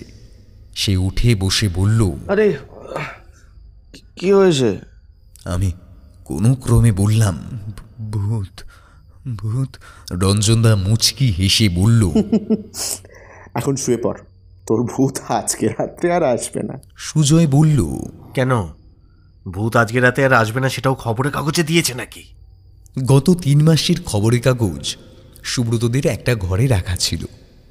আজ সকালের পর থেকে কেন জানি না রঞ্জনদা সেই সমস্ত কাগজ নিয়ে পড়েছিল। বেশ কয়েক ঘন্টা ওই খবরের কাগজ খুঁটিয়ে খুঁটিয়ে দেখেছে। আমরা অনেক জিজ্ঞাসা করেও কোনো উত্তর পাইনি। তারপরে দুপুরবেলা আমাকে না নিয়ে কোথায় চলে গেল। রঞ্জনদা সুজয়ের দিকে তাকিয়ে একটু ব্যঙ্গ করে বলল, খবরের কাগজেই তো দিয়েছে রে হতভাগা, এখন শুয়ে পড়, কোনো ভয় নেই। ভূত তার চাঁদ মুখখানা আজ রাতে আর তোকে দেখাতে আসবে না। এরপর আবার সবাই শুয়ে পড়লাম। ভয়ে ভয়ে কতক্ষণ জেগেছিলাম জানি না। পরে আবার একসময় ঠিক ঘুমিয়ে পড়েছিলাম। সকালে ঘুম ভাঙল সুজয়ের ডাকে। উঠে হাত মুখ ধুয়ে সকালের চাটা সবে খাচ্ছি, এমন সময় বাড়ির সামনে একটি গাড়ি এসে দাঁড়ালো। গাড়ি থেকে নেমে এলেন খাকি ইউনিফর্ম পরা কয়েকজন মানুষ। পুলিশ বাড়িতে আসতে দেখে বাড়ির সবাই ঘর থেকে বেরিয়ে উঠোনে এসে দাঁড়িয়েছেন। পুলিশ বাড়ির ভেতরে ঢুকে আমাদের দিকে এগিয়ে এলো। তাদের মধ্যে একজন বললেন, নমস্কার, আমি লোকাল থানার সাব ইন্সপেক্টর। আমার সাথে কিছু লোকাল থানার কনস্টেবলরাও এসেছেন। গতকাল আপনাদের বাড়ি থেকে আমাকে ফোন করা হয়েছিল। কি বিষয় একটু জানতে পারি? জ্যাঠামশাই বললেন, আপনাদের কে ফোন করেছিল? রঞ্জনদা এবার বলে উঠল, জ্যাঠামশাই, আমি ফোন করেছিলাম। সুব্রতর বাবা বললেন, কিন্তু কেন? রঞ্জনদা বলল, কারণ আছে। এই বলি রঞ্জনদা হরে রামদার হাতটা ধরে বলল, সবাই আমার সঙ্গে আসুন। এই বলে সে মন্দিরের দিকে যেতে লাগলো। আমরাও সবাই রঞ্জনদা এবং হরে রামদাকে অনুসরণ করে মন্দিরের ভেতরে এসে উপস্থিত হলাম। হরে রামদাকে মন্দিরের ভেতরে ঠিক মাঝখানে দাঁড় করানো হয়েছে। আমরা চারদিক দিয়ে ঘিরে রয়েছি। রঞ্জনদার সামনে পায়চারি করতে করতে বলল, আপনার নাম তো হরে রাম নয়, তাই না? হরে রামদা অবাক হয়ে গিয়ে বলল, মানে? রঞ্জনদা পকেট থেকে একটা পুরনো খবরের কাগজ বার করে বলল, প্রায় মাস তিনেক আগে পালিয়ে গিয়েছিল একজন কুখ্যাত অপরাধী, নাম রোহিত। খবরের কাগজে সে সময় তার ছবিও দেওয়া হয়েছিল। আপনার নাম তো আসলে রোহিত, তাই না? পুলিশ অনেক দিন ধরে আপনাকে খুঁজছে, আর আপনি এখানে গুপ্তধনের আশায় লুকিয়ে বসে আছেন। সুব্রতর মা বললেন, কি সর্বনাশ! জ্যাঠামশাই রঞ্জনদাকে জিজ্ঞাসা করলেন, তুমি এত কথা জানলে কি করে? রঞ্জনদা উত্তর না দিয়ে পাল্টা প্রশ্ন করল, আচ্ছা, উনি আপনাদের বাড়িতে নতুন কাজ করছেন, তাই না? এটা আমি কিন্তু কারো কাছ থেকে শুনিনি। জ্যাঠামশাই বললেন, তাহলে জানলে কি করে? রঞ্জনদা বলল, আমরা যেদিন প্রথম আসি সেদিন সন্ধেবেলা উনি যখন আপনাকে চা দেন তখন আপনি বলেছিলেন আপনার চায়ে চিনি দেওয়া আছে, অথচ আপনি চিনি ছাড়া চা খান। পুরনো কাজের মানুষ হলে এই ভুলটা নিশ্চয়ই করতো না। করবিদি এই বাড়িতে সব কাজ করেন, রাতের বেলা তিনি বাড়ি যান, অথচ সেদিন তিনি তাড়াতাড়ি চলে গিয়েছিলেন বলে হরেরামদাকে চা বানাতে হয়। ভিড়ের মধ্যে করবিদি ছিলেন।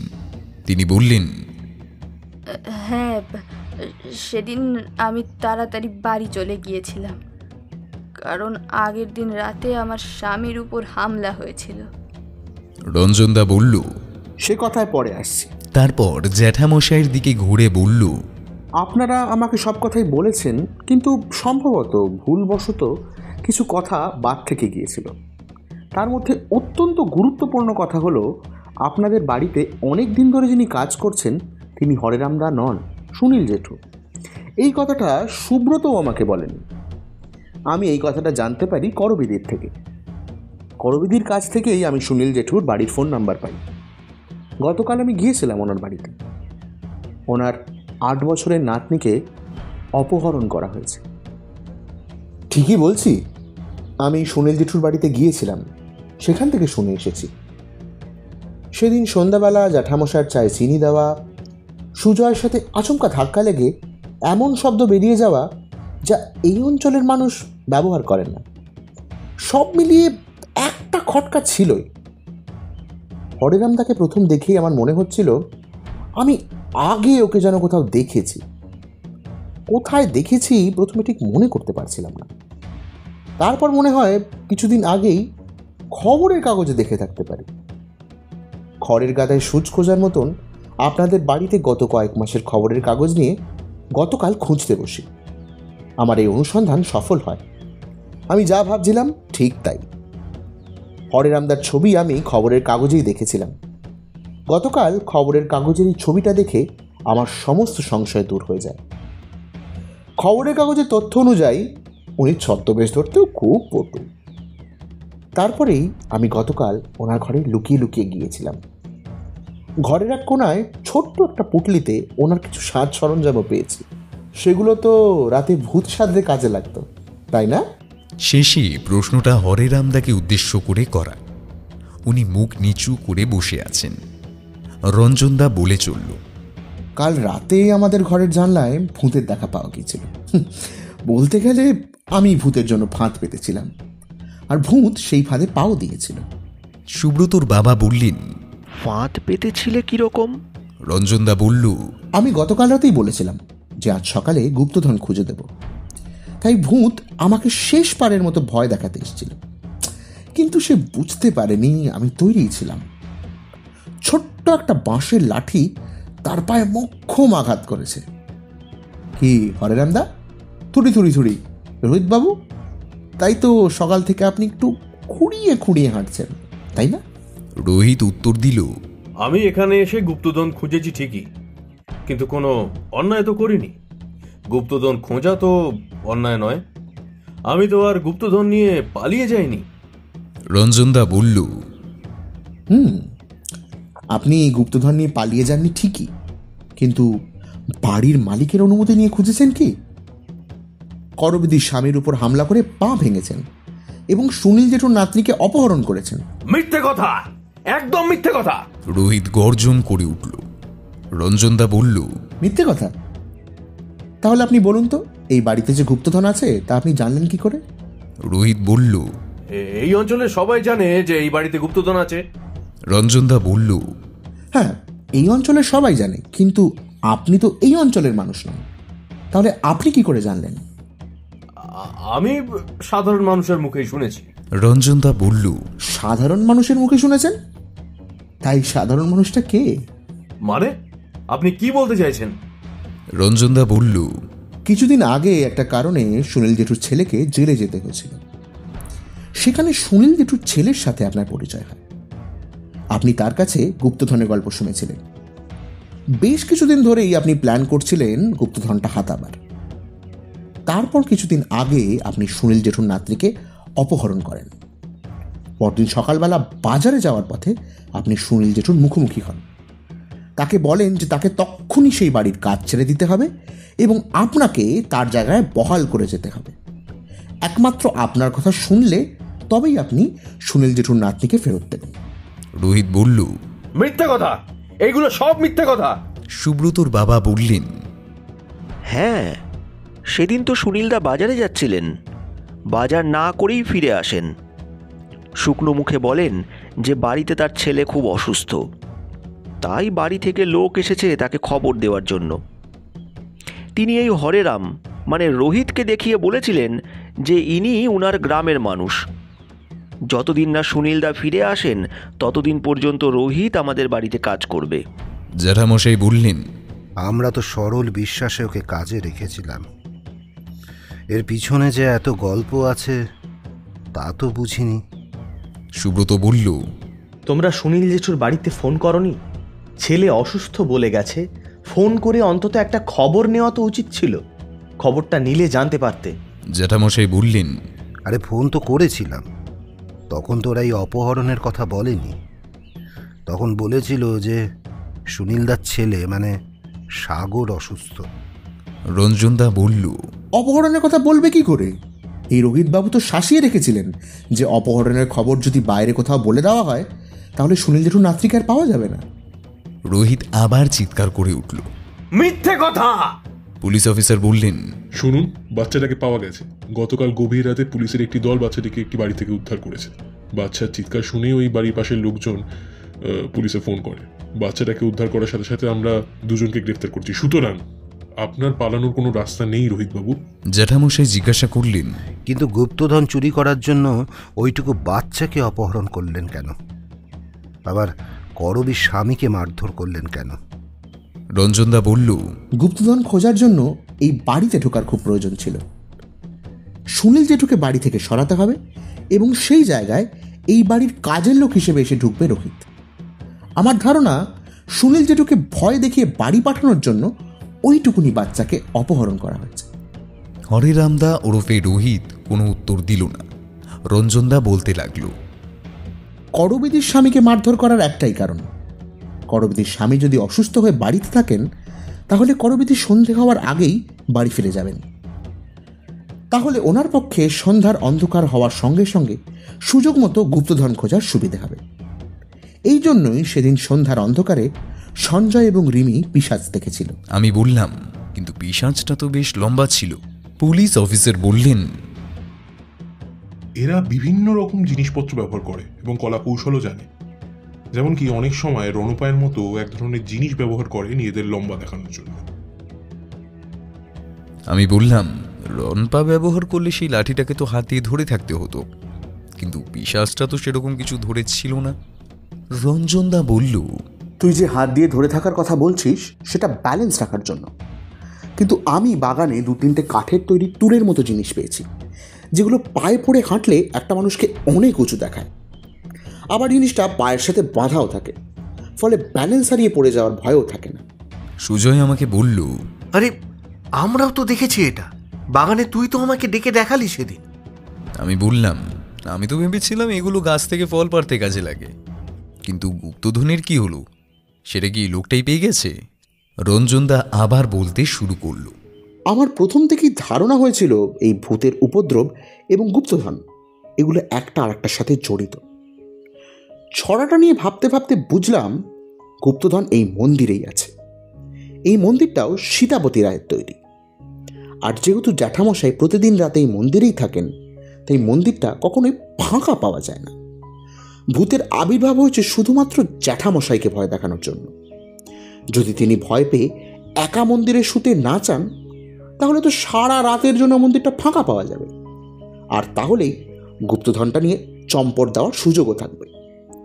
রোহিতবাবু ঠিকই ধারণা করেছিলেন যে গুপ্তধন যদি কোথাও থেকে থাকে তাহলে সেটা এই মন্দিরেই। সম্ভবত উনি সংকেতটা কিছুটা হলেও বুঝতে পেরেছিলেন। কিন্তু দুঃখিত রোহিতবাবু, আপনি সেই সুযোগটা আর পেলেন না। সুব্রতর কাকা বলে উঠলেন, গুপ্তধন এই মন্দিরেই আছে? রঞ্জনদা বলল, আপনারা ছড়াটা একবার মনে করুন।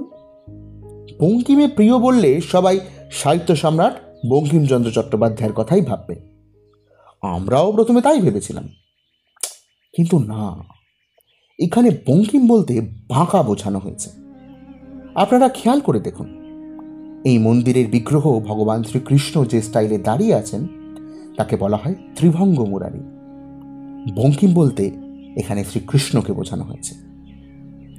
তাহলে বঙ্কিম শব্দটা তো বোঝা গেল, কিন্তু বঙ্কিমের প্রিয়, শ্রীকৃষ্ণের প্রিয় কোন জিনিসটা? এখানে তো যা যা দেখা যাচ্ছে তাতে শুধুমাত্র শ্রীকৃষ্ণের হাতে একটা বাঁশি। কালকে সুজয় একটা কথা বলায় আমার চিন্তা ভাবনাটা এই বিগ্রহের দিকে ঘুরে যায়। কালকে পুজোর সময়ও বলেছিল কৃষ্ণের বাঁশির যে ছিদ্রগুলিতে আঙুল দিয়ে বাজাতে হয় সেগুলি একটি সরল রেখায় নেই। সাধারণত এমনটা তো হওয়ার কথা নয়। তখন থেকেই আমি এটা নিয়ে চিন্তা ভাবনা শুরু করি। রঞ্জনদা হঠাৎ গিয়ে মূর্তির হাত থেকে বাঁশিটা তুলে নিল। ঘরে তখন অদ্ভুত নিস্তব্ধতা। রঞ্জনদা বলল, তারপরে বলা হয়েছে পঞ্চপাঁকেতীয়, অর্থাৎ 5 বার পাঁক দিতে বলা হয়েছে। এই বলি রঞ্জনদা বাঁশির 2 দিক 2 হাতে ধরে মোচড়াতে শুরু করল। আমরা অবাক হয়ে দেখলাম বাঁশিটা ঠিক মাঝখান বরাবর দুটো আলাদা আলাদা দিকে ঘুরছে। 5 বার প্যাঁচ দেওয়ার পর দেখা গেল বাঁশিটার মধ্যে যে কয়টা ছিদ্র ছিল সব এক সরল রেখায় চলে এসেছে। রঞ্জনদা বলল, দেখুন, এবার বাঁশিটা আর অন্য সাধারণ বাঁশিগুলোর মতো দেখাচ্ছে। এবার বাকি লাইনগুলোর কথা ভাবুন। পাঁচিলের সঠিক সুর, সঠিক মানে কিসের সুর? তারপরে হঠাৎ সুজয়ের দিকে ঘুরে রঞ্জনদা বলল, দেখি এবার তোর শিল্প জ্ঞান কতখানি হয়েছে। তুই তো বলেছিলি যে কোনো সুর একবার শুনেই নাকি তুই বাঁশিতে তুলতে পারিস, তো দেখি এবার কেমন পারিস। সুজয়কে বাঁশিটা দিয়ে রঞ্জনদা এদিকে ঘুরে বলল, জ্যাঠামশাই, কালকে পুজোর পর যে গানটা গেয়েছিলেন সেটা আর একবার গান তো। জ্যাঠামশাই গানটা গাওয়ার পর একবার চেষ্টা করেই বাঁশিতে হুবহু সেই সুর তুলে দিল।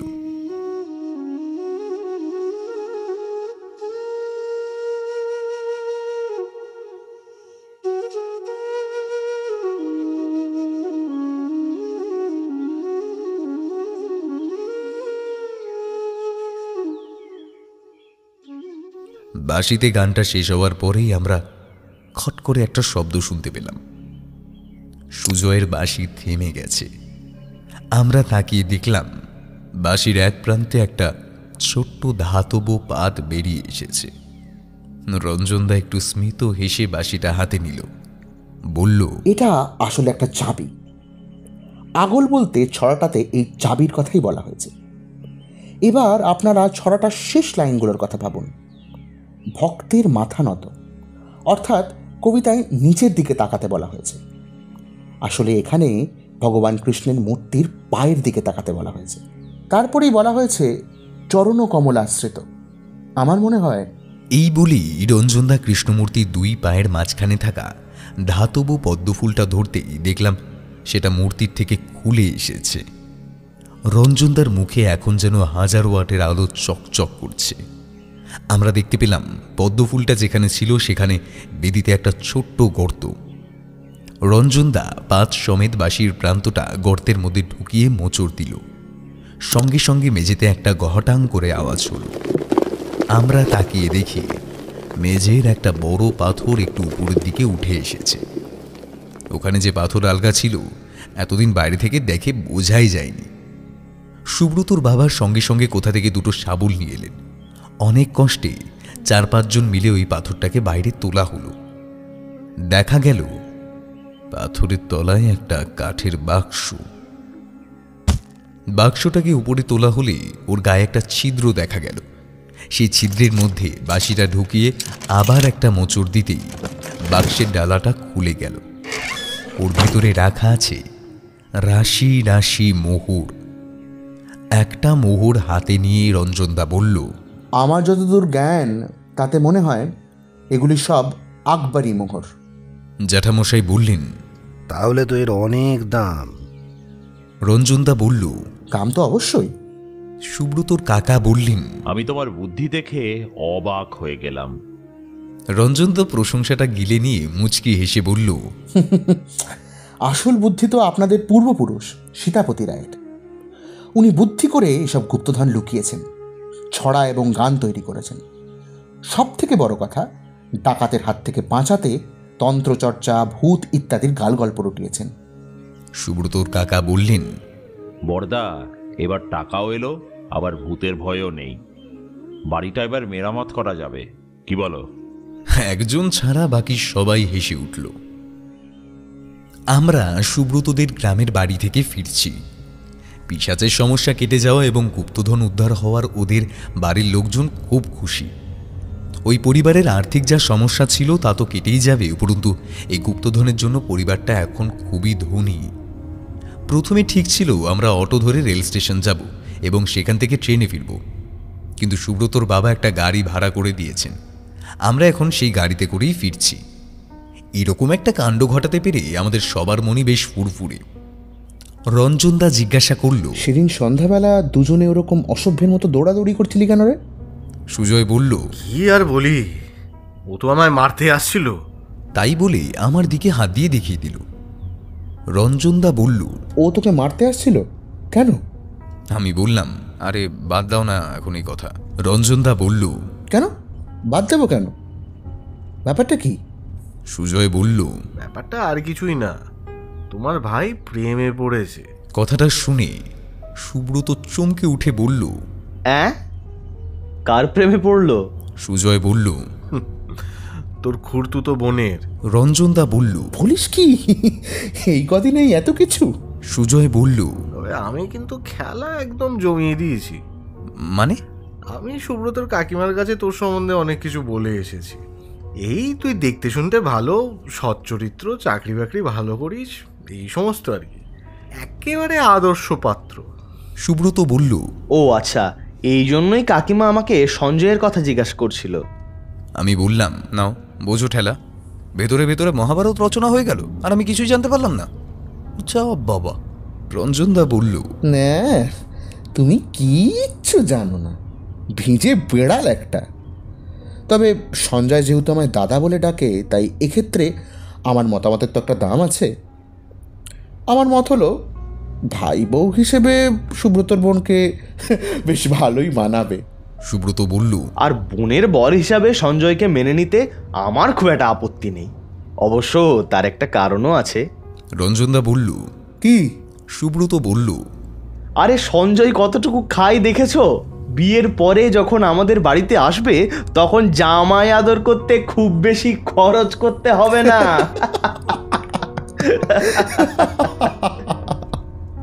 সবাই ওর কথা শুনে হেসে উঠলাম। একটা আওয়াজ শুনে পকেট থেকে মোবাইল বের করে দেখলাম একটা মেসেজ এসেছে। মেসেজটা খুলে দেখি সেটা পাঠিয়েছে রিমি। মেসেজটা পড়েই চুপচাপ মোবাইলটা পকেটে রেখে দিলাম। গাড়ির ভেতরে এরা যা শুরু করেছে তার উপর রিমি আমাকে এই মেসেজ পাঠিয়েছে শুনলে আমি আর গাড়ির ভেতরে টিকতে পারবো না। মেসেজে লেখা, কি রাগিনী বাজালে হৃদয়ে মোহন মনোমোহন, তাহা তুমি জানো হে, তুমি জানো। চাহিলে মুখপানে কি গাহিলে নীরবে, কিসে মহিলে মনোপ্রাণ, তাহা তুমি জানো হে, তুমি জানো।